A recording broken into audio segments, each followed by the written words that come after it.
Assalamualaikum warahmatullahi wabarakatuh. Perkenalkan, nama saya Eva Anggraini, NIM saya 8603711036. Nah, saya dari Prodi PGSE semester 2. Lalu saya dari Salut Baradatu UPBJJ Bandar Lampung. Nah, di sini saya akan menjawab pertanyaan tugas 2. Nah, di sini saya akan menjawab soal yang pertama, yaitu kan ada memperkuat eksistensi dan nilai ilmu pendidikan. Nah, kan filsafat itu kan bertindak sebagai gerbang penjaga gerbang itu.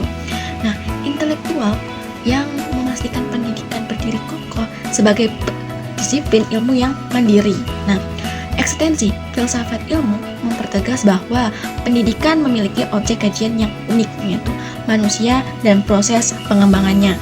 Nah, yang tidak bisa sepenuhnya diredukasi menjadi psikologi, sosiologi belaka. Lalu ada keilmiahannya yaitu melalui metode riset yang sistematis, filsafat ilmu memastikan bahwa teori pendidikan tidak didasarkan pada asumsi semata, melainkan pada metodologi yang teruji validitas dan reliabilitas. Lalu ada nilai, yaitu aksiologinya, yaitu ilmu pendidikan tidak bebas dari value free. Filsafat ilmu memperkuat bahwa setiap aktivitas pendidik harus bermuara pada pembentukan karakter dan kemanusiaan, bukan sekedar transfer informasi saja. Lalu yang kedua, jawaban yang kedua itu kan pendidikan sebagai penguat filsafatnya. Nah, hubungan ini tuh bersifat dua arah, pendidikan yang bermakna, memberikan nutrisi bagi perkembangan filsafat ilmu melalui yang pertama itu ada laboratorium kehidupan. Praktek pendidikan di kelas adalah tempat uji coba bagi teori-teori filsafat. Dinamika di lapangan seringkali melahirkan dialektika baru yang memperkaya khazanah filsafat ilmu. Nah, yang kedua itu ada kritis dan relatif. Nah, pendidikan yang menekankan pada berpikir kritis, yaitu mendorong lahirnya pintu pemikiran kita baru mampu mempertanyakan status ilmiah, sehingga filsafat ilmu itu terus bertransformasi mengikuti perkembangan zaman, seperti munculnya filsafat pendidikan digital. Nah, yang ketiga itu filsafat ilmu itu sebagai pisau analisis. Yang dikatakan kok pisau analisis itu karena ada 3 pilar utama yang mampu membedah persoalan pendidikan hingga ke akar-akarnya. Tuh, yang pertama itu ada ontologi, epistemologi, dan aksiologi.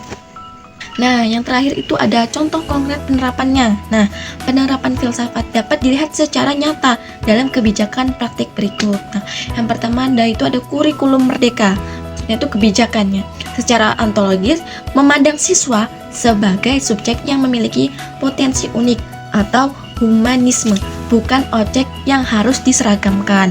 Nah, yang kedua itu ada secara epistemologis, menekankan pada project based learning, di mana pengetahuan itu dibangun melalui pengalaman langsung dengan kolaborasi. Nah, yang ketiga itu ada penggunaan teknologi dan pembelajaran, analisis aksiologi. Ketika guru memutuskan menggunakan AI di kelas, nah, filsafat ilmu membantu menganalisis. Nah, menganalisis apakah penggunaan tersebut mendegradasi integritas akademik atau justru memperluas akses keadilan informasi bagi siswa yang kurang mampu. Nah, yang keempat itu ada penilaian autentik atau proses. Bukan sekedar angka ujian kuantitatif maksudnya, melainkan portofolio dan observasi perilaku. Ini mencerminkan pergeseran epistemologis dari sekadar menghafal fakta menuju penguasaan kompetensi yang bermakna. Jadi, kesimpulannya itu tanpa filsafat ilmu, pendidikan akan kehilangan kompas dan hanya menjadi rutinitas teknis. Sebaliknya, tanpa pendidikan, filsafat ilmu hanya akan menjadi menara gading yang jauh dari realitas kemanusiaan. Jadi keduanya itu bekerja sama untuk memastikan bahwa proses pembelajaran mengajar tetap ilmiah, etis, dan relevan. Cukup sekian jawaban dari saya. Apabila ada kurang lebihnya, saya mohon maaf. Saya ucapkan terima kasih. Saya Airi. Wassalamualaikum warahmatullahi wabarakatuh.